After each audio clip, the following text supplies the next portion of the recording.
Ration కార్డులు లేకుండా పథకము రావడం కష్టం, కానీ రేషన్ కార్డులు ఇస్తాం కదా. రేషన్ కార్డులు ఇవ్వకపోతే నువ్వు చెప్పేది సమస్య. ఈ అప్లికేషన్లు తీసుకుంటాం, ఇందులో రేషన్ కార్డులు లేని వాళ్ళు ఎవరైనా కాగితాలు దరఖాస్తులు ఇచ్చినా తీసుకుంటాం. రేషన్ కార్డుల కోసం ప్రభుత్వం నిరంతర ప్రక్రియ కింద ముందుకు వెళ్తుంది.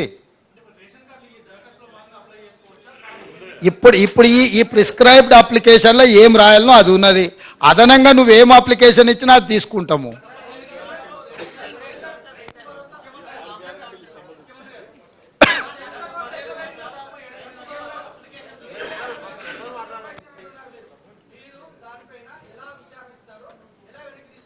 ఏంటిది?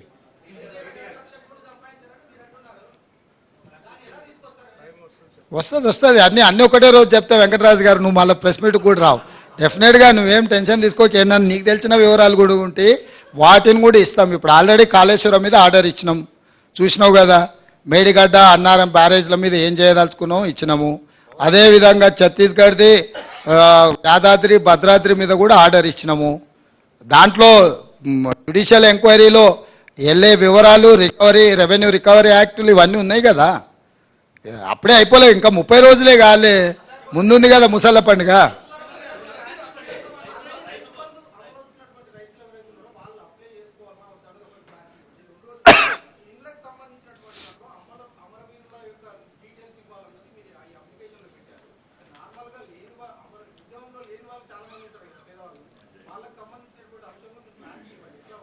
ఇప్పుడు అందులో ఇచ్చిన క్లారిటీ చదువుకొని అవి దాని తర్వాత ఏమైనా సమస్యలు వస్తే డెఫినెట్గా వాటి అన్నిటిని కూడా పరిష్కరించే బాధ్యత చేస్తాం. ఇప్పుడు అదే చెప్తున్నాం, 30 రోజులే కాలేదు. ఈ రోజు ఏమేమి అడుగుతున్నామో ఆ వివరాలు ఇవ్వండి. అవి కాకుండా మిగతా సమస్యలు వాళ్ళు విజ్ఞాపన పత్రాలు ఇచ్చుకోవడానికి సపరేట్ కౌంటర్ పెట్టినాం అక్కడ.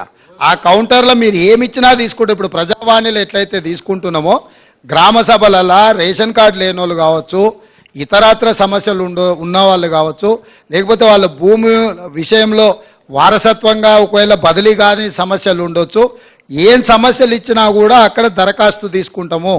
ఇప్పుడు నీకేం సమస్య ఉన్నదో నేను కొన్నిసార్లు గుర్తించాను, నువ్వు రాసిస్తే ఆ సమస్యను సంబంధిత అధికారులు విచారణ చేస్తారు, వాటి ద్వారా పరిష్కారం చూపిస్తాం.